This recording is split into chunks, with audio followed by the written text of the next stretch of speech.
Bienvenidas y bienvenidos a otro capítulo de Filosofía Crítica. En esta oportunidad tenemos un gran invitado, José Villarroya.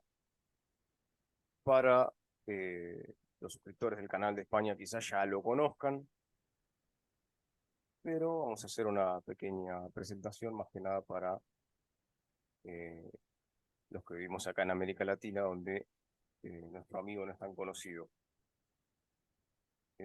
Bueno, José Miguel Villarroya nace en 1966, actualmente vive en Barcelona.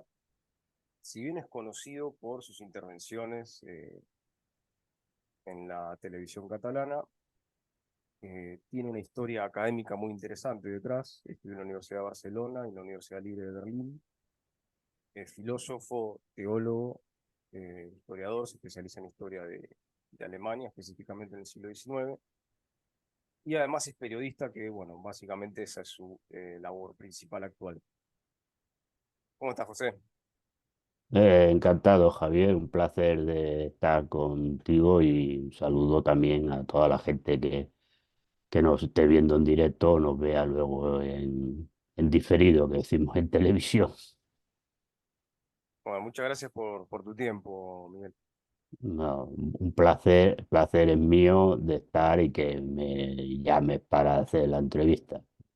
Siempre, mis problemas son problemas de agenda.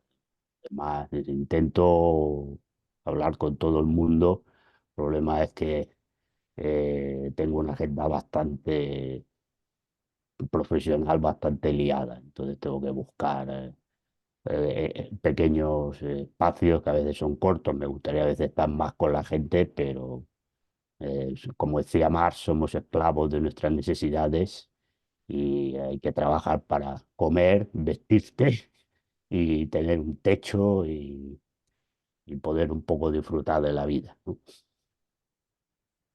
Vos viviste en la República Democrática de Alemania, o sea, lo que sería Alemania Oriental. ¿Cómo era la vida ahí? Bueno, a ver, lo que hay que tener claro es que era un sistema económico y social totalmente distinto. Es decir, no tenía nada que ver con lo que vemos, lo que se vive actualmente.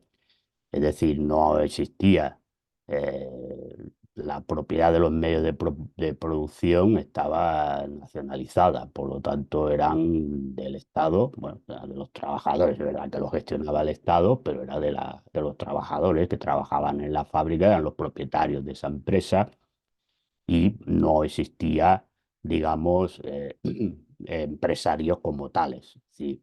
Eh, digamos que, a ver, cuando digo no había propiedad privada, a ver, no había propiedad privada de estas cosas. Si tú tenías te comprabas un libro, era tuyo, ¿no? Lo digo porque a veces hacen estos chistes de que todo lo tuyo es de los demás, ¿no? Es decir, tú te comprabas un coche que te lo podías comprar, pues el coche era tuyo, no era del vecino, no se compartía estas tonterías que dicen. Pero me refiero, por ejemplo, que, a ver, la vivienda no había vivienda privada, la vivienda era toda del Estado, era el Estado que construía la vivienda y entonces, pues luego te daban el piso, cuando tú lo solicitabas, pues te daban un piso en función también del núcleo familiar de lo que era, porque pues una persona que vivía sola, pues le daba un piso a lo mejor más pequeño y tal, luego si tenías más gente o te casabas o tenías familia, pues ya se daba un piso más grande y se pagaba una cosa muy simbólica que era más para mantenimiento del edificio, ¿no? Esto era lo mismo con los servicios básicos, es decir, que tú tenías la electricidad, también se pagaba una cosa muy simbólica, porque la empresa era estatal, lo mismo con el gas, porque allí en Alemania pues, en invierno hace bastante frío y nieva, entonces había calefacción central en todos los edificios y entonces pues el gas pues también se pagaba una cosa muy simbólica, igual que el agua, igual que los transportes públicos, se pagaba algo muy simbólico. Y digamos que, por ejemplo, el tema de la educación era totalmente gratuita en todos los niveles, no solamente en infantil digamos, secundaria, bueno, no sé cómo se llamaría en Argentina, digamos, lo que serían los institutos de gente, gente joven o la formación profesional, primaria y sino también secundaria. sí, también la universitaria era gratuita, ¿no? Entonces, a veces en Alemania, tanto en la oriental, esto también y en la occidental era igual, a ver, en las universidades lo que había era que no todas las ciudades tienen todas las especialidades universitarias, sino que allí lo que había, porque esto ya viene del siglo XIX alemán, lo que hay es que cada ciudad más o menos tiene una especialización, ¿no? Y tiene facultades. Entonces, por ejemplo, una persona a lo mejor que quería estudiar ingeniería técnica, por decir, pues a lo mejor, pues sí, en Berlín este había, pero luego a lo mejor estaba en Magdeburgo. Ahora no recuerdo cómo estaban todas las facultades. A lo mejor vivía en Leipzig. Bueno, entonces si él quería estudiar esto, bueno, pues entonces el Estado le pagaba evidentemente toda la estancia que estuviera allí mientras estuviera estudiando, ¿no?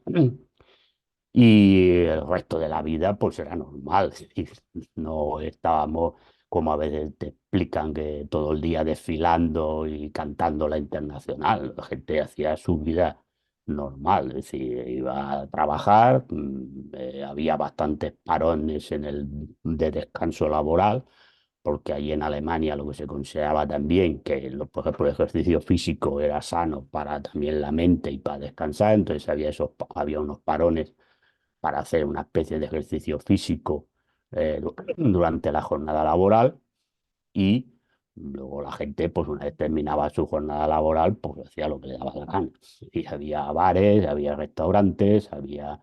No, a ver, estos bares, restaurantes y tal, pues era una especie, es decir, de concesión que daba el Estado y esta persona que gestionaba el bar o no sé qué, pues tenía un sueldo en función, en una parte que le daba el Estado y otro que ganaba pues de las consumiciones que se hacía, pero siempre había uno, podía haber una, a ver, había, no todo el mundo cobraba lo mismo, esto hay que decirlo.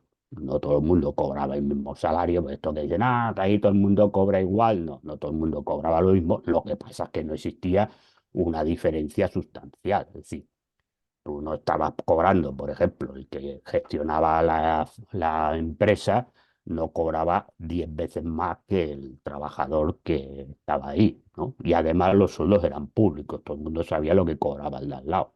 Sí, esto lo estará claro. Lo que pasa es que es evidente que si una persona tiene un puesto de responsabilidad y sobre él o ella recae la responsabilidad de que una cosa funcione bien, pues lo normal es que tenga un sueldo más alto, pero no era un sueldo, digamos, inmenso, sí. Por lo tanto, y la gente, pues a ver, la gente puede ahorrar, sí, el que quería podía ahorrar, el Estado no le quitaba el dinero, decía. El dinero se lo quitaron cuando hubo la reunificación, pero bueno, es otro tema.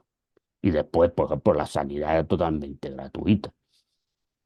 Es decir, tenías una, y además era una sanidad integral. ¿Sabes? Tú ibas al médico, que sería el médico de cabecera, no sé cómo se ya dice en Argentina, el médico, el primer médico que te visita, eh, bueno, a lo mejor aquí, ¿qué pasa? Pues te dice, bueno, usted tiene un problema de corazón, no sé qué, le envío al especialista, y a lo mejor tarda 2 meses en verte, ¿no? Allí no, tú llegabas allí, tú decías, mire, yo que tengo, me duele aquí, tal, tal, tal, lo que hacían rápidamente, porque estaba ya todo integrado, es que ese médico, si veía que era una cosa que podías, si tú vas allí, te tienes un resfriado, pues te daba las pastillas que te tocaban y para tu casa, ¿no? Pero si veían que era una cosa ya inmediatamente, en ese mismo momento, ya te pasaban a un especialista, ¿no? Y entonces pues tenías todo eso integral y después había muchas revisiones médicas en tu puesto de trabajo, todo eso gratuito, no había que pagar nada. Las gafas eran gratuitas, se pagaba un mínimo muy mínimo, los dentistas, dentaduras postizas, todo esto era gratuito, operaciones eran totalmente gratuitas, no tenías que pagar absolutamente nada y esto era un poco lo que había. Sí.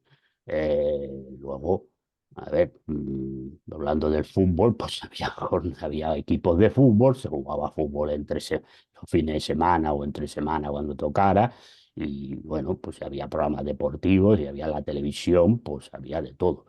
Es decir, también había programas estúpidos y chorras, ¿no? Es decir, de tonterías. Bueno, que eran más para menos, para que la gente se distrajera. No estábamos todo el día viendo discursos de Honecker.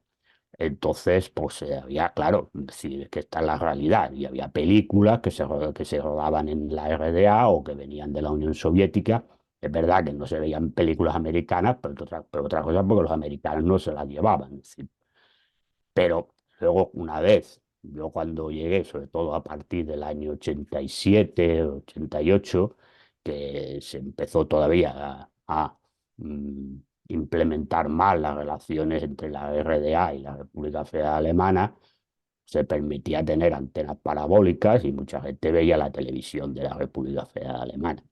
Sí, que por lo tanto no había ahí esto de la dictadura gris y que la gente se moría y aburrimiento y las paz y no sé qué. Bueno, todo esto son comedias y ya está. Y a ver, el tema del muro, el tema de que no se podía pasar, se podía pasar, tú pedías un permiso y podías pasar perfectamente el muro, no te ponían muchas pegas. Y es más, muchos profesores universitarios iban a congresos a la República Federal Alemana e incluso a Estados Unidos.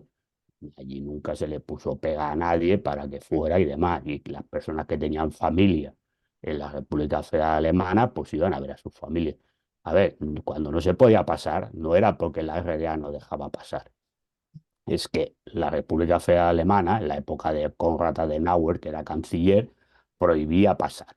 Entonces, ni los de la República Federal Alemana podían ir a ver a sus familiares a la RDA, ni siquiera los que tenían familias de la RDA podían pasar a la... Luego esto, cuando llegó el Partido Socialista con Willy Brandt, que empezó lo que se llamó la Ostpolitik, política del Este, que fue, empezó a hacer una distensión y una normalización de relaciones entre las dos Alemanias. A partir de ahí las cosas cambiaron y la gente podía viajar. Además, la gente había mucho turismo, en la época de verano había mucho turismo de alemanes de la Alemania Occidental que venían a la RDA. Lo que pasa es, bueno, por las cosas, y aquello no se cayó porque aquello funcionara mal. Cayó porque ahí hubo historias de traiciones políticas, de intereses entre la CIA y y el Servicio Secreto de la República Federal Alemana, traiciones dentro de la propia RDA, de lo que vino de Gorbachev y compañía en la Unión Soviética, y esto pues es lo que llevó a la caída de la RDA, no porque aquello era un desastre, morrocotonudo, y la gente estaba harta y no, no, esto es totalmente falso. A mí siempre me llamó la atención cómo es que si Berlín formaba parte del lado oriental, ¿por qué estaba dividido? ¿Cómo se metió ahí la RFA? Es una cosa... Bueno, a ver, yo creo que el problema es porque ya en la Unión Soviética ya se habían metido, ya se había infiltrado la CIA y medios occidentales. Entonces, es decir, a ver, mucha gente que llegó al poder en la Unión Soviética no llegó por casualidad. Entonces eran gente que ya y fueron a lo que fueron. Entonces, a ver, cuando se dice el muro de Berlín, vamos a ver, que lo que se vende es que el muro se construyó para evitar que la gente saliera. No, el muro se construyó porque aquello era un paso franco de agentes de CIA y del BND, que era el Servicio Secreto Alemán, y de gente que cometía atentados. Hay que decir que se cometían atentados en la RDA por parte de grupos que provenían de la República Federal Alemana. Entonces lo que se hizo fue cerrar.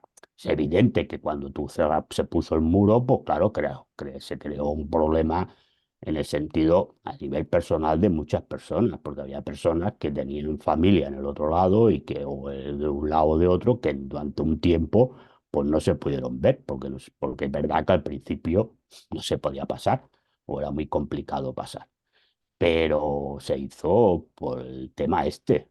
Entonces, claro, a ver, ahí hubo gente que, bueno, pues digamos que el tema del dinero y el tema, otros temas, pues bueno, pues se llevaron, a lo mejor unos sí que querían destruir aquello, estando dentro, de la RDA o de la URSS, y otros pues a lo mejor no tenían la intención de destruirlo totalmente, pero creían que eso ya no iba a ningún lado y que había que cambiar cosas. Entonces, bueno, claro, esta es la realidad.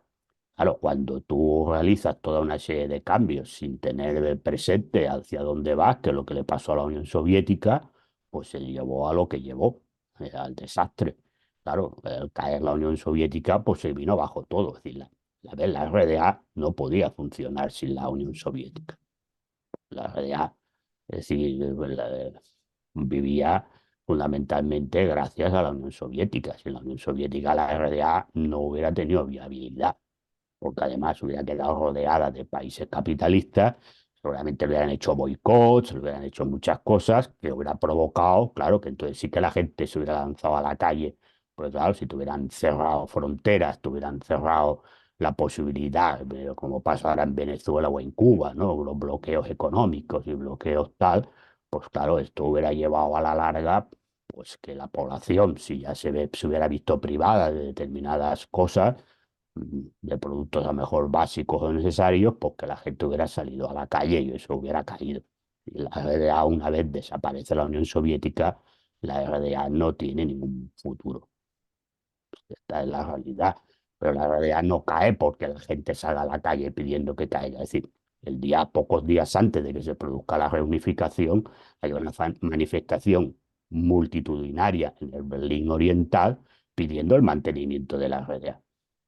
Y esa manifestación no la monta el partido, el SED, que es el Partido Comunista allí, porque ya no existía, sencillamente, porque ya prácticamente era un partido, sí estaba, pero que ya no tenía ninguna influencia, ningún poder en ningún sitio. Entonces, es decir, que estas son las realidades. Es decir, claro, cuando se explican determinadas cosas, pues este es el tema. Sí, y hay gente pues, que luego vivió muy bien, ¿no? La Alemania unificada, algunos han fallecido hace poco, vivieron muy bien. Esta, esta es la realidad. Y de hecho, el muro evitó una guerra, básicamente. Bueno, claro, evitó muchos problemas, es evidente, para los dos lados. Es decir, es que en el fondo el mundo capitalista también, pues, por ejemplo, Estados Unidos entendió en determinado momento en que el muro, aunque dijeran de bocas afuera que eso era un desastre, que era no sé qué, la dictadura, a la boca pequeña reconocían que eso había evitado pues, posiblemente un enfrentamiento directo y por lo tanto ya les iba bien. Otra cosa es luego lo que decían a nivel de puertas afuera y lo que siguen diciendo ahora, que es la propaganda, pero que en ese momento ya les fue bien, ¿no? Porque es evidente que había un momento de gran tensión y que aquello pues hubiera acabado en algún momento, pues claro, a ver, hay que decir que había tropas de un lado y de otro mirándose a la cara, es decir, porque había tropas soviéticas en el Berlín Oriental y había tropas americanas en el Berlín Occidental. Claro, que yo veo que si hubiera algún momento que la tensión hubiera escalado, pues de un tiro de alguien o lo que sea, pues esto hubiera provocado, es decir, con el muro, pues digamos que esa tensión se acabó, porque ya era mucho más difícil pasar y por lo tanto hasta finales de los 70 que ya a partir de ahí sí que es verdad que tampoco el muro era problema. Sí, es verdad que había que pedir permiso. Yo no digo que se pueda pasar si tú querías. Yo llego ahí al muro y paso, pero de los dos lados, ¿eh? No digo para que te crea que no, que había que pedir permiso en la RDA para pasar a la República Federal Alemana. Sí, pero de la República Federal Alemana a la RDA también había que pedir permiso. Es decir, no pasaba por ahí porque yo vengo y quiero hacer visita. No, no. Tiene que justificar por qué quiere pasar, ¿no? Que fuera por turismo. O vengo a hacer turismo y quiero pasar y además tenías que volver a determinada hora, tanto en un sitio como en otro. No era aquello, usted puede pasar porque le dé la gana, ¿no? Ah. Y luego de la reunificación, donde los capitalistas se tomaron una revancha bastante fuerte contra los alemanes orientales, luego la desastrosa disolución de la Unión Soviética, que para mí fue un golpe de Estado de la propia burocracia. No sé cómo lo interpretarás vos, pero bueno, a partir de ahí eh, se desató el capitalismo en su fase más feroz, más salvaje, y Sí, bueno, así llegamos al día de hoy con grupos neonazis, neofascistas, movimientos de extrema derecha, neonazis en Ucrania. ¿Cómo ves todo eso? bueno, sí, claro. A ver, aquello se desmanteló todo en todo el bloque soviético, todo lo que eran las medidas, digamos, más sociales, más de protección de la clase trabajadora, desaparecieron del mapa. En la Europa Oriental y en Rusia, bueno, lo que era ya Rusia, Ucrania, todo esto, pues, aquello se disolvió, excepto entró, digamos, el capitalismo más salvaje. Digamos, el único sitio que se mantuvo más o menos y que se siguen manteniendo muchas de las cosas de la época de la Unión Soviética es en Bielorrusia, ¿no? Que lo ha vuelto a poner Lukashenko y es el que lo mantiene. Pero el resto, ahí entró el capitalismo salvaje. Es verdad que en la RDA, al unificarte con la República Federal Alemana, claro, allí se tuvieron que aplicar las leyes laborales que había en la República Federal Alemana, que como mínimo eran unas leyes laborales mm, hasta que llegó Schroeder, que ofrecían un mínimo de garantías y de mínimos porque eran luchas que había conseguido, es decirlo, el SPD con los sindicatos alemanes, como mínimo toda una serie de legislación laboral que mantenía un mínimo de nivel para la clase trabajadora. Pero es cierto que lo desmantelaron todo. Es decir, ahí llegó la empresa esta que se llamaba la Troy-Han, que es, para entender, es mano amiga, que era la que tenía que gestionar las empresas estatales de la RDA. Dijeron que eran unas empresas que provocaban pérdidas, que no tenían viabilidad económica, que además contaminaban el medio ambiente, se vendieron por 1 euro, o bueno, por un marco, todavía no había el euro, el marco se vendió por 1 marco, por 15 marcos se vendían empresas, decía así de claro, se daban a dedo a empresas de la Alemania Occidental, se despidió a la gente. Muchas de ellas se deslocalizaron, es decir, fueron a parar a Chequia, a Polonia, etcétera, porque allí ya sí que desapareció totalmente la legislación laboral, eh, y a la gente se le echó a la calle, Alemania. Luego en algunos sitios la empresa sí que es verdad que las abrieron, contrataron a gente, a la misma gente, o no a todos, pero a parte de gente que trabajaba en esa empresa durante la RDA a volver a trabajar, pero con unas otras condiciones, evidentemente, y con sueldos menores, eso sí, porque lo que sí que hubo es que no se cobraba lo mismo que en la República Federal, se cobraba bastante menos. En mi caso, yo trabajaba en la universidad y nos depuraron a todos, porque dijeron que la universidad era un nido de comunistas y nos echaron a todos. Pero así, de claro, nos pagaron una especie de dinero, no mucho, y nos echaron y además no teníamos ya ninguna posibilidad de volver a trabajar en la universidad alemana. Bueno, por lo tanto yo ya una vez no tenía trabajo ni tenía nada, porque los únicos trabajos que me salían eran, bueno, trabajos de, pues de camarero, cosas de estas, que cuidado, no es ningún desprecio, no estoy hablando en este sentido.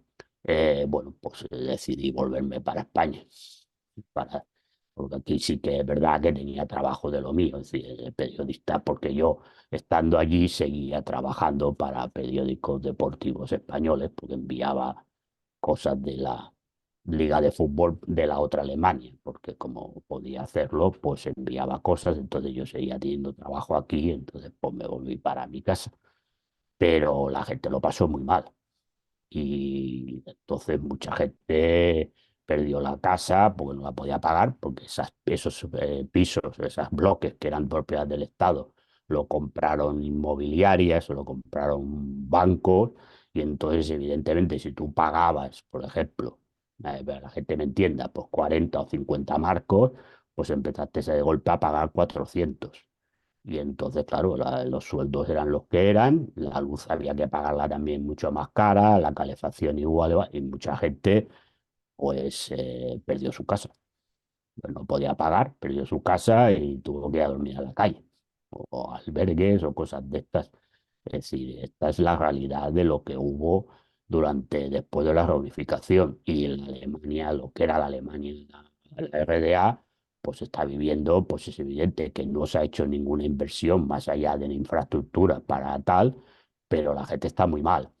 Y como no hay una alternativa de izquierda real ni seria, pues se ha convertido aquello, pues, en, digamos, en abono, pues para el partido este de Alternativa por Alemania, que según las encuestas, pues parece que es el que va a ganar en las elecciones, digamos, del Land, digamos, las elecciones autónomas de los lands federados de allí. Bueno, salido ahora el partido este de los que se han escindido de Die Linke, esto de la Sarah Wagenknecht.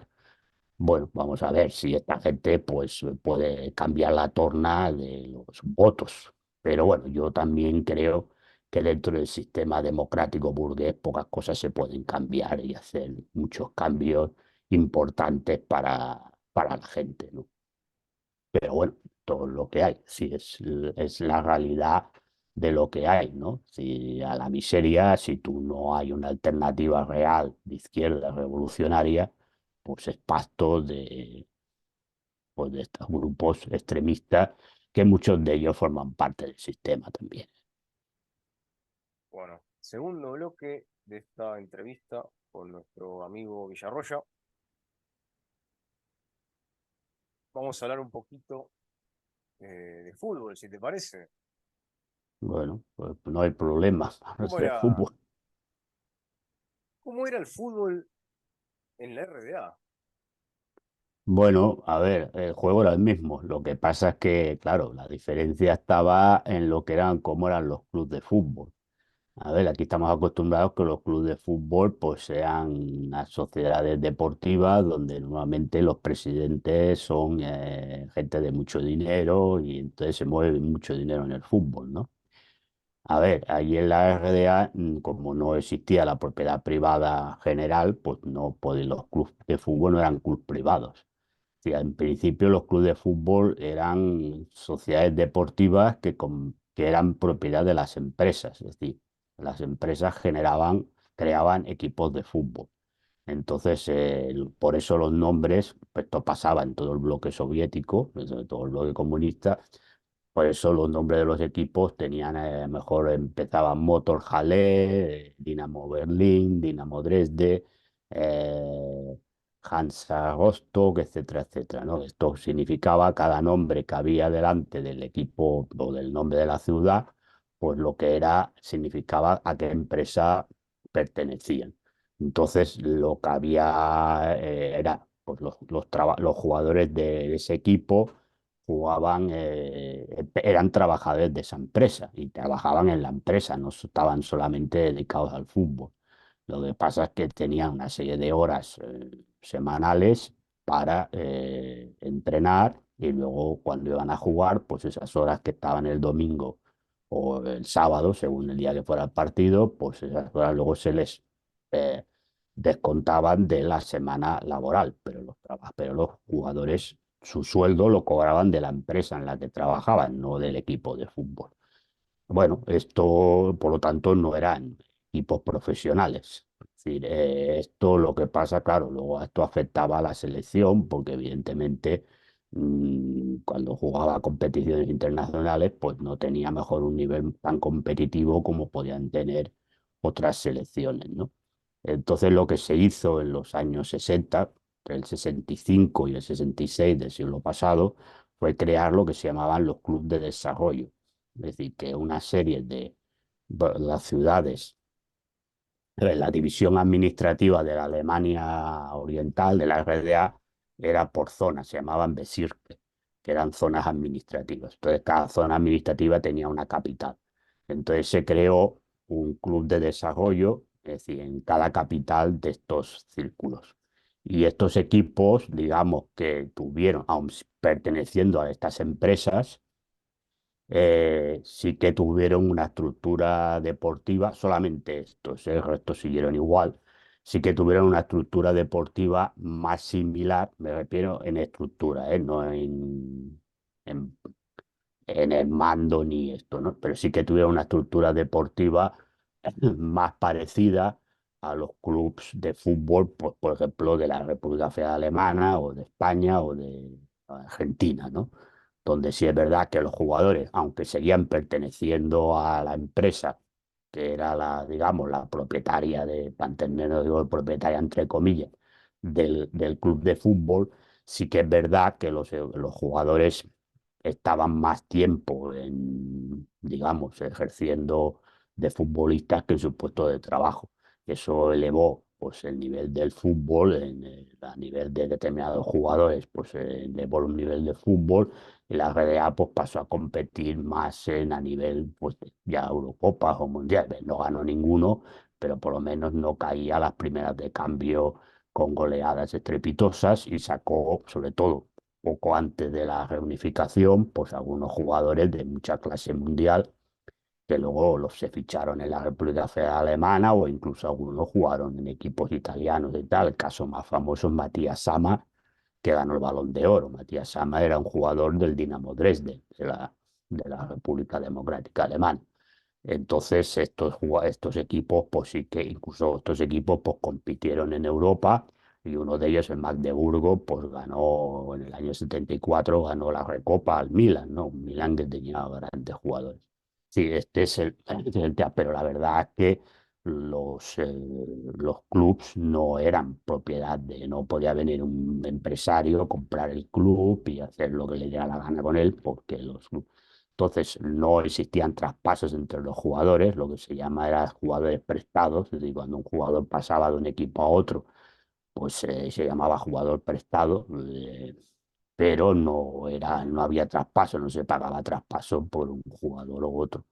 Es decir, este es el tema. No había, eh, por lo tanto, no había ese movimiento de dinero que vemos hoy en día alrededor del mundo del fútbol.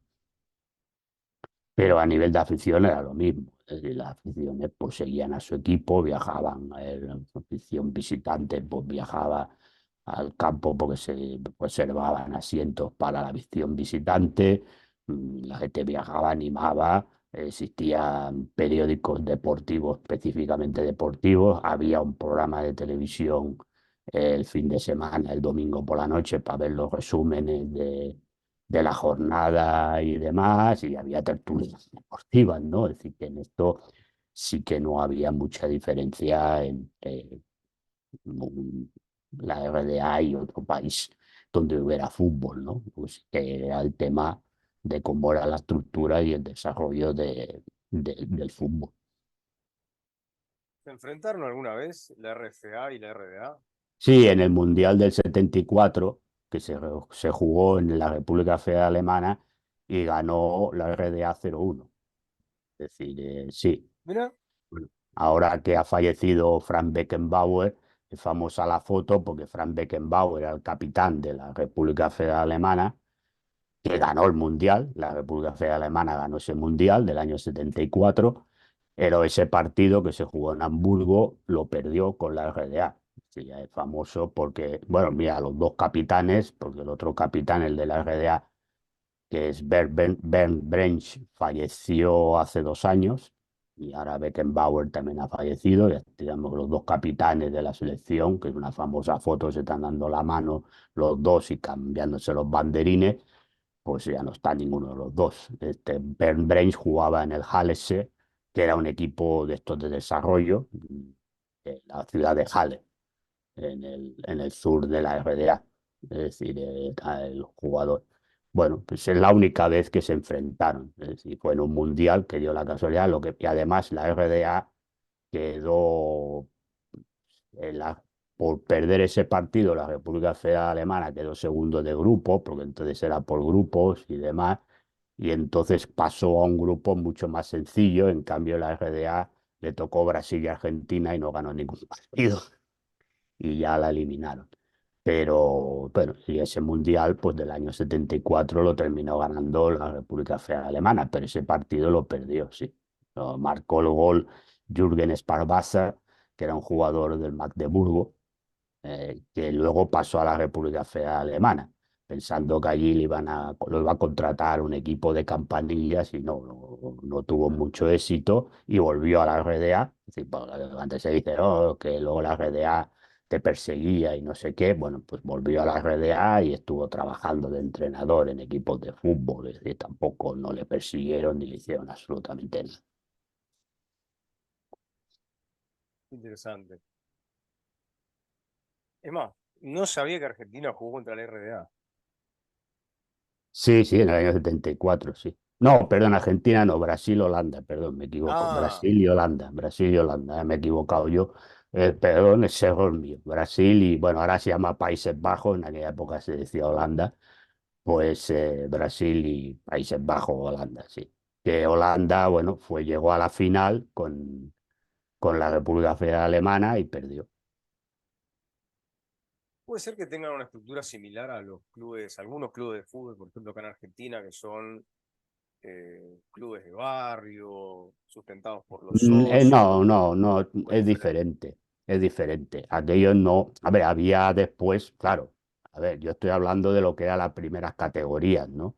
Luego es evidente que había equipos muy pequeñitos, que entonces sí, esto se podía considerar que eran clubes de barrio, exacto, pero esto también pasa aquí en España, hay clubes muy pequeños que son prácticamente, pues no de barrio, pero casi, ¿no? No, estoy hablando un poco del fútbol, un poco de primer nivel, ¿no? Es decir, luego sí había equipos muy pequeñitos, pues que eran a lo mejor pues de un barrio, de más, o de una empresa muy pequeñita, pero esto, digamos que sí existía, pero estaba hablando más de... Luego se trabajaba mucho la cantera. A partir de los clubes de desarrollo se obligó a los clubes a hacer academias de fútbol y se trabajaba mucho la cantera. Por eso luego en los años finales de los 70 apareció ya una generación de jugadores que tenían mucha calidad. Y voy a repetir el ejemplo de Matías Sama. Sí, luego apareció jugadores muy, de mucha calidad porque se obligó mucho a trabajar la cantera, a abrir academias de fútbol. Es decir, que a- digamos que lo que era la estructura de fútbol se empezó a asemejar más en estos clubes de desarrollo a lo que eran los clubes de la República Federal Alemana, para poner el ejemplo más cercano, aún no siendo equipos que eran sociedades que dependían, digamos, de los socios, pero bueno, los socios, luego al final los presidentes son todos empresarios y millonarios, ¿no? Porque la gente normal no puede ser presidente de un club de fútbol, ¿no? Acá no se está pasando en Argentina que quieren privatizar todos los clubes de fútbol y convertirlos en sociedades anónimas. Algo Bueno, así como pasa en Inglaterra con el City. bueno, aquí en España son todos, menos el Madrid, el Barcelona, el Atleti de Bilbao y el Osasuna, pero los demás son todos sociedades anónimas. Y en Europa prácticamente son todos los equipos sociedades anónimas, casi todos, prácticamente en todos los países los equipos son sociedades anónimas. Entonces, es decir, lo que pasa, por ejemplo, en Alemania, sí que es verdad que hay la ley esta de 50+1, que es que los socios del club tienen que tener el 51% de las acciones. Entonces no puede venir un millonario y quedarse el club, ¿no? Esto es, pero vamos, en el fondo, los funcionamientos de los clubes de fútbol aquí son todos sociedades anónimas, donde entra un señor, compra el club de fútbol y hace lo que le da la gana con él. Si tiene suerte de que hace una buena gestión, pues bien, pero si es un desastre, pues se hunde al club, saca el dinero que puede y se va. Ya está, esta es la realidad de aquí en Europa, ¿eh? Sí, esto porque se está copiando mucho el modelo americano de los equipos de la NFL y de la NBA, ¿no? Esto es la idea que quieren imponer, ¿no? Dinero, dinero, dinero, dinero. Y bueno, esto al final la gente, pues cada vez pintamos menos en los clubes de fútbol. A la realidad, por muchos socios o mucha afición que seamos, pues cada vez pintamos menos. Claro, acá quieren utilizar ese modelo también. Obviamente con el mismo pretexto, lo mismo que dicen de las empresas estatales, que son deficitarias y que no sé qué, para después vaciarlas y privatizarlas a precio de regalo, lo mismo quieren hacer con los clubes. Acá tenemos Bueno, a... claro, al final se privatiza todo. Es decir, claro, a ver, el engañabobos es que, claro, que si hay dinero, pues entonces, claro, dirán, hombre, pues no vendrá un equipo europeo y se llevará, por ejemplo, ahora que se ha llevado a Valentín Barco y a Claudio Echeverri, ¿no? Por 4 duros se los han llevado. Claro, si aquí hay dinero, pues a lo mejor si se los llevan tendrán que hacer como con los brasileños, que tendrán que pagar 50 millones, ¿no? No por 10. Pero luego al final el problema es que ahí hay un dispendio de dinero que alguna vez pues, puede funcionar bien si la persona que mete el dinero pues pone al mando del club a nivel de la estructura deportiva gente que sabe y por lo tanto se gasta el dinero coherentemente, o aquí solo que se viene a sacar pasta, ¿no? Y entonces pues se vende, se compra porque lo que interesa es mover el dinero, ¿no? Pero yo lo que creo es que al final el problema es que tú no, el aficionado al final ni pincha ni corta, y porque, claro, ¿qué mandas? Porque, claro, si tú no puedes acceder a la estructura de dominio del club, es decir, a las presidencias o a las juntas directivas del club, pues el aficionado al final se convierte en la nada. Es un Paganini que tiene que pagar la entrada o el abono, pero luego al final no tienes ningún poder de decisión. Y entonces, claro, el fútbol es reflejo de la sociedad. Entonces, claro, es evidente que cuando te hablan de privatizar el fútbol porque esto irá mejor, es lo mismo que cuando te dicen privaticemos la sanidad, privaticemos la educación, privaticemos las pensiones, privaticemos el tal, porque funcionará mejor. Porque una cosa que se paga funciona mejor. No, perdone, no, no. Las cosas que se privatizan, el que paga lo que quiere es sacar negocio, y por lo tanto lo que va a ir es a buscar es el máximo beneficio con el mínimo costo. Y por lo tanto, es decir, claro, en el fútbol o sea la sanidad, lo que va a ir a buscar es el máximo beneficio. Entonces, es decir, en el tema de la sanidad, pues hombre, cuanto menos invierta y menos gente tenga trabajando, voy a sacar más dinero. Porque claro, a la salud, como todos, un día u otro tenemos que pasar por ahí. Bueno, siempre no nos escaparemos nunca en la vida, nadie nos hemos escapado de tener que ir algún día al médico. Pues claro, si tengo que pagar, claro, yo sé que tengo clientela fija, pues bueno, si yo reduzco los costes con gente, reduzco los costes y además aumento es decir, hago como en Estados Unidos, es decir, si usted quiere tener toda una serie de servicios, tiene que pagar esto. Si no lo puede pagar, estos servicios no los tiene, ¿no? Entonces, claro, al final lo que tú estás haciendo es que toda una serie de la población, pues para el caso de fútbol, usted no puede ser directivo del club de fútbol porque no tiene un duro, usted no tiene derecho a la sanidad porque no tiene dinero, ¿no? O no tiene derecho a una educación seria porque no tiene dinero. Entonces, esta es el engañabobo. Y entonces, esto es la estafa. Eso va en contra de la dignidad y de la decencia de la gente. Digo, lo de la sanidad y la educación. También creo que lo del fútbol lo es, pero bueno, digamos que tampoco por no ser directivo de fútbol nos vamos a morir, pero la sanidad sí, ¿no? O, o la vivienda, o todas estas cosas. Entonces, esto es el rollo que te, que, que te cuenta el nuevo sistema en el que estamos metidos, ¿no? Es decir, esta excusa de que lo privado es mejor que lo público, ¿no? Que es toda una mentira, una falacia, simplemente para hacer negocios entre ellos y ya está. Yo recuerdo una intervención tuya en la televisión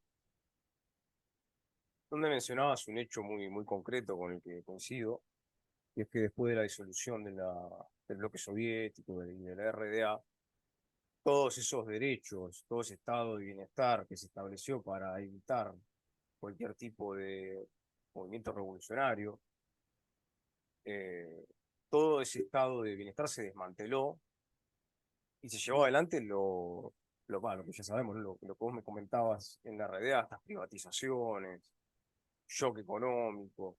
Acá en Argentina en los 90 lo mismo. Se privatizaron, no sé, los trenes, los teléfonos, que hasta el día de hoy los tiene la Telefónica, que en España es una empresa estatal y acá es una empresa privada. No, en Eh, España es privada también, ¿eh? ¿Ah, sí? Sí, hombre, Ah, mira, no sabía. tiene participación estatal, pero la mayor parte es privada, la Ah, empresa. mira, no sabía. Sí, sí. Se No, lo digo privatizaron. no, y lo digo igual para Repsol, que también es igual. Lo digo, lo digo porque cuando a veces nos dicen que los españoles estamos robando, no, no, roban algunos, porque a No, no, nosotros claro, estas empresas también nos roban, ¿eh? Lo digo para claro, que les quede claro a la gente. Yo no me llevo nada de lo que Telefónica os robe a vosotros, porque otras cosas también me roba a mí. Es decir, porque los precios que hay aquí para el teléfono y el internet y la televisión por satélite y todo esto, que lo lleva Telefónica fundamentalmente, es un robo, un atraco a mano armada. Lo digo porque yo sé que muchos, a ver, tenéis esta confusión, que pensáis que porque es una empresa española resulta que es empresa nacional. No, no, no. Estas empresas son privadas. A ver, hay capital estatal, pero es el mínimo. Sí, es el mínimo. La gran mayoría del capital que hay en estas empresas, y por cierto, ahora en estas empresas la mayoría del capital o buena parte del capital son estos fondos de inversión americanos tipo BlackRock, Vanguard y ah, compañía. Por lo tanto, fíjate lo estatal que son estas empresas. Es decir, o fondos saudíes, de Arabia Saudí o de Qatar o coño, puñetas de estas. Es decir, que nosotros, la gente de la calle de España, no robamos a nadie. no, Estas ya sé, empresas por supuesto. os roban, si os roban, nos están robando a los españoles también. Es decir, así de Sí, sí, sí. claro. No, la burguesía no tiene patria. No, no, no. Eso ya lo dijo Marx, que no había patria. Los decía los trabajadores porque él ya Trabajador, decía que la burguesía no tenía patria. exactamente. Así que bueno, igual que en España o en cualquier parte, nos saquearon. Se privatizó todo y no fue este auge, esta.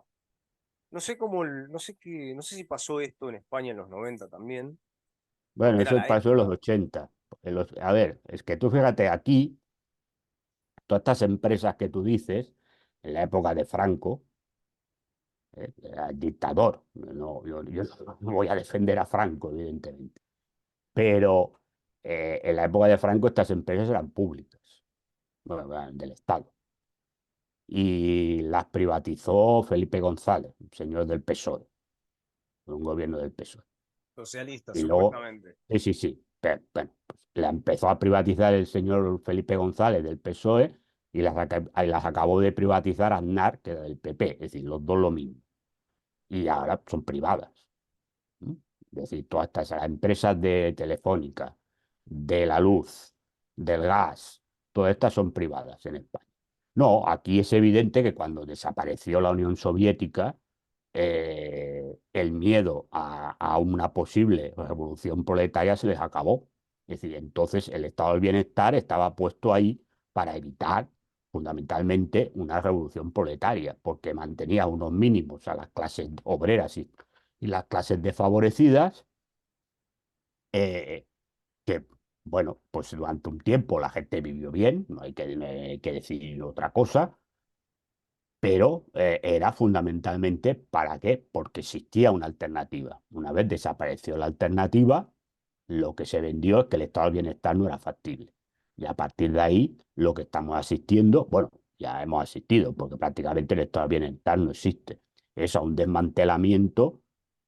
En algunos casos ha sido más lento, según los países o según tal, ha sido más lento, pero desmantelamiento, y en otros sitios un desmantelamiento total del estado del bienestar. Y por lo tanto, hoy muchas de las cosas que se tenían digo, en los países capitalistas, no en el bloque soviético, digo, en los países capitalistas de Europa occidental, han desaparecido. Y por lo tanto, es evidente que las condiciones de las clases trabajadoras, de las clases desfavorecidas, de las personas que están mal, pues es peor,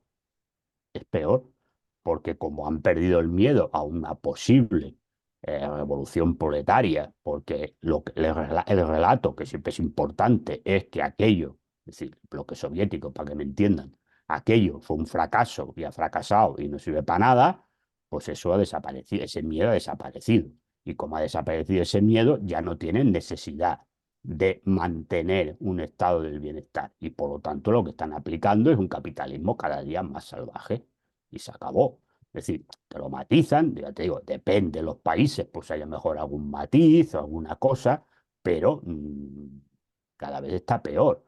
Es decir, entonces, claro, yo sé que, claro, mejor los países latinoamericanos están peor que Europa.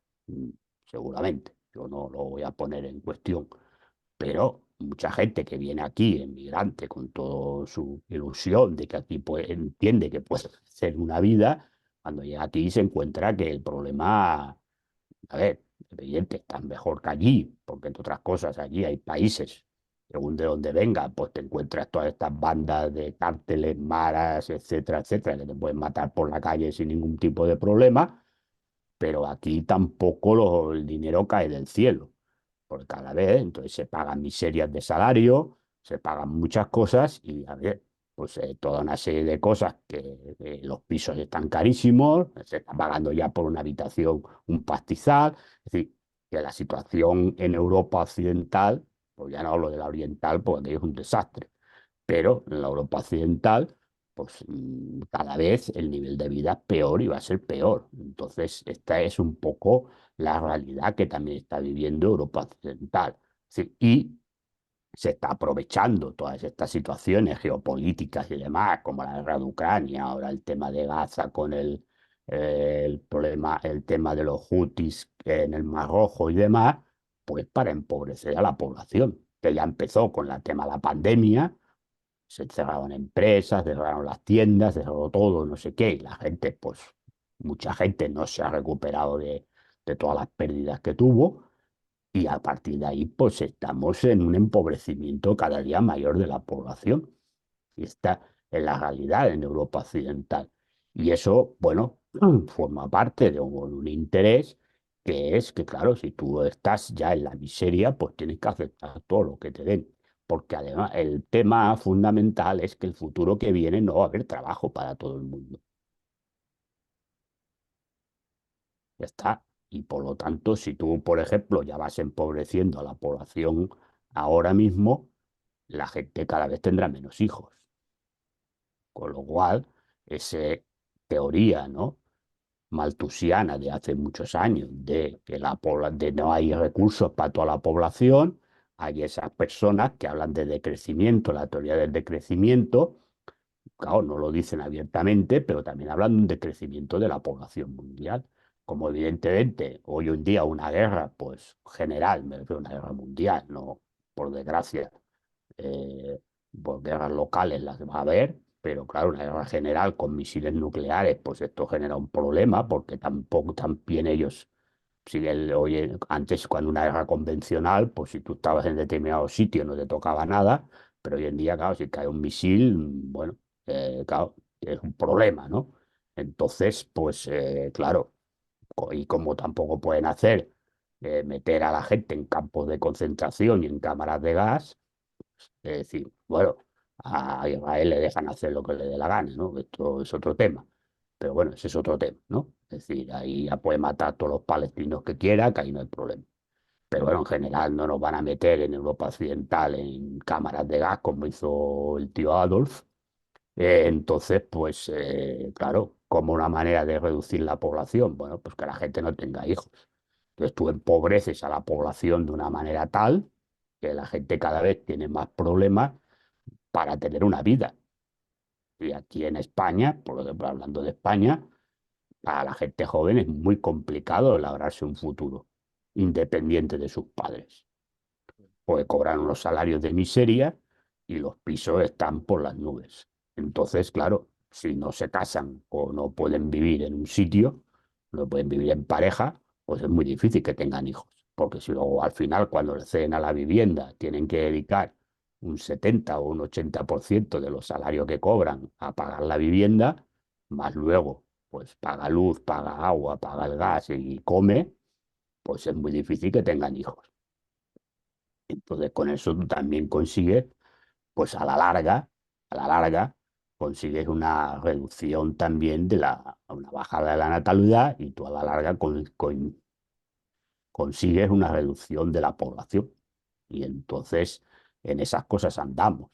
¿Por qué? Porque saben que el modelo capitalista, que ya es presente, pero que va a ser futuro, que es el de las tecnológicas, no da trabajo para todo el mundo.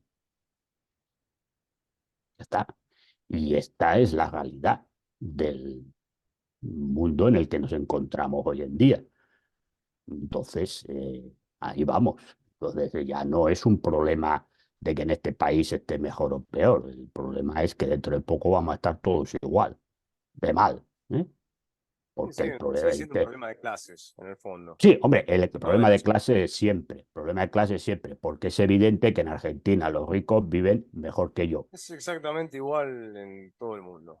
Claro, es decir, claro, porque el problema cuando dicen, no, es que este país está mal, no, este país no, está mal la clase obrera y las clases desfavorecidas, porque los ricos de Argentina, estando mal Argentina, los ricos de Argentina están mejor que los trabajadores de aquí, Y ahora son españoles, gobierno, así que están y ahora haciendo son gobiernos. a Bueno, su a ver, medida. siempre son, no te engañes, siempre son gobiernos. ¿Qué Sí, quieres que? obviamente, sí. En la democracia burguesa están siempre, mandan los Claro. que no se ven, los que no se presentan a las elecciones, pero mandan. Por lo tanto, mandan, siempre mandan. Es decir, pues claro, entonces el problema, es decir, como Estados cuando yo, a ver, a mí no me gusta cuando se hace la crítica a Estados Unidos, oh, que la gente de Estados Unidos, bueno, a ver, perdón, en Estados Unidos vive bien mucha gente, porque hay gente que tiene mucho dinero en Estados Unidos, pero la gente que está tirada por la calle no vive bien. Entonces, yo como comunista también defiendo a esa gente. Claro. O yo defiendo a los pobres, a los desheredados de la tierra, sean de donde sean. Y entonces, claro, en Estados Unidos hay gente que vive muy bien, pero hay muchísima gente que vive muy mal, ¿no? Entonces también hay que defenderles. Porque al final el tema, como tú dices, no es un tema de países, es un tema de lucha de clases. Luego hay otros intereses. Intereses de gente que gobiernan en esos países, y no digo los gobiernos, porque los gobiernos al final son gerentes de esta gente que manda. Me refiero de esta gente que tiene poder, bueno, están en países, pero podían estar en Estados Unidos como podían estar en Rusia o podían estar en otro sitio. Es decir, porque al final estos, los intereses que tienen fundamentalmente son intereses globalistas, de intereses de ganar dinero, y por lo tanto les da igual. ¿Verdad? Que hoy la lucha arriba, es decir, de lo que no vemos, la lucha arriba es entre esas élites globalistas y esas élites que son más autóctonas, que defienden todavía, si tú quieres, de forma nacionalista al país, pero que no dejan de ser élites y que por lo tanto no van a hacer nada por la gente que está abajo, ni los unos ni los otros. Pasa que Es, es verdad, los que defienden, los que defienden la élite, digamos, nacionalista, pues claro, basan su fuerza en hacer discursos de defensa de la gente que está abajo. Los otros ya no ni se preocupan. Pero la realidad es la que es decir, porque para que sean ricos, también las élites nacionalistas, es necesario que haya muchos pobres. Porque cuanto más pobres haya, eso ya lo decía Marx, es decir, la riqueza no se hace, no, si todo el mundo es rico, entonces los ricos, no, no. Los ricos son más ricos y los pobres cada día son más pobres y hay más pobres. Y al capitalismo le da igual que la gente sea pobre. Porque este cuento de que si la gente no tiene dinero, lo que se produce, no, no, lo que se produce, el pobre lo va a consumir, porque el sistema ya generará que esas cosas que se producen se conviertan en bienes necesarios para vivir. Hoy en día, por ejemplo, el móvil, si no tienes móvil estás muerto en la vida para conseguir hasta un puesto de trabajo. Pues por lo tanto, una cosa que tú dices es necesario para vivir un móvil, hombre, no, pues yo puedo vivir sin móvil. Es decir, no necesito el móvil para comer, ni para vestirme, pero lo necesito para trabajar. Entonces ya te han convertido un bien, es decir, un artilugio, un elemento productivo, te lo han convertido en una necesidad vital, que no debería serlo. Hoy en día el Internet, necesitamos Internet prácticamente para muchísimas cosas. Porque ya aquí, por ejemplo, en Europa prácticamente hasta para ir al médico. Entonces ya te han convertido esto en una necesidad vital. Por lo tanto, aunque seas un pobre de solemnidad, hay una serie determinada de cosas que lo vas a seguir comprando, porque el sistema te los convierte en necesarios, te los convierte en vitales. Por lo tanto, al sistema le da igual que seas pobre. Y luego están estas historias del ingreso de la renta básica y no sé qué, que lo han sacado en Davos y lo vuelven a sacar. Hombre, esto lo sacan porque así tienen a la gente cogida por donde yo te dije. Y entonces es una manera de tener a la gente cogida y que se convierta en un lumpen proletariado contrarrevolucionario. Ya está. Sí, no lo dan porque de golpe se hayan convertido en frailes franciscanos, seguidores de San Francisco de Asís para ayudar a los pobres. Bueno, pues esta es la realidad y este es el mundo en el que estamos y que en el que, por desgracia, si no hacemos nada, pues cada vez vamos a estar más. Yo sé que a mucha gente cuando digo estas cosas pues le suena distópico y que hay una conspiranoia, pero aquí en España se dice que si quieres esconder una cosa, ponla a la vista, porque entonces nadie la ve, ¿no? Entonces no hace falta esconderse para verlo, porque como la gente no cree, es decir, yo que estudié teología en la iglesia decían, ¿no? Que el verdadero triunfo del diablo es hacer a la gente que no es creer que no existe, pues entonces, es decir, te crees aquello de que, claro, todo es conspiranoia, esto gente que habla de grupos secretos, no, yo no hablo de grupos secretos, si es que se ve claramente, o habrá empezado el Foro Davos, no sé si hoy o ayer empezó, bueno, pues ahí lo tienes. Ahí tampoco van todos los que mandan de verdad, luego se reúnen en otros sitios, pero ahí tienes muchos de los que mandan y no se ven, pero tampoco se esconden. Y ahí van allí a decirle a los gerentes, es decir, a los políticos de turno, igual como el tonto bote que tenéis ahora de presidente, que va allí, pues habrá a escuchar y a escuchar lo que le digan lo que tiene que hacer. Porque habrá cosas que él decía que iba a hacer, que, bueno, pues le dirán, no, esto usted no lo puede hacer porque no nos da la gana o porque no nos interesa y no nos conviene. Y no lo hará. Y se acabó la película. Y lo que les interesa a ellos, pues es lo que hará. Igual que el de aquí. Igual, es decir, por lo tanto, estas son las realidades de lo que hay. Y yo sé que esto suena a veces a gente que, bueno, pero esto si hay gente que no se escucha y es marxista, pues se lean El Capital de Marx y en El Capital de Marx está esto. Entonces, si yo soy un conspiranoico, pues Marx también lo debería ser, porque yo lo que me limito es a exponer lo que decía Marx en El Capital. Que Marx en El Capital decía que cuando el capitalismo se fuera desarrollando más y más y más y más, el poder, la riqueza estaría cada vez más concentrada en manos de unos pocos, que esos pocos serían los que controlarían el mundo, que los gobiernos simplemente serían un consejo de administración y que llegaría un momento que si la clase obrera no hacía nada, el poder estaría concentrado en una persona. Claro, y pues en esas estamos. Entonces, a ver, claro, hablar de conspiranoia y hablar de no sé qué, no, es que esta es la realidad. Esta es la realidad en la que estamos. Y son las leyes del propio No, capitalismo. no, claro.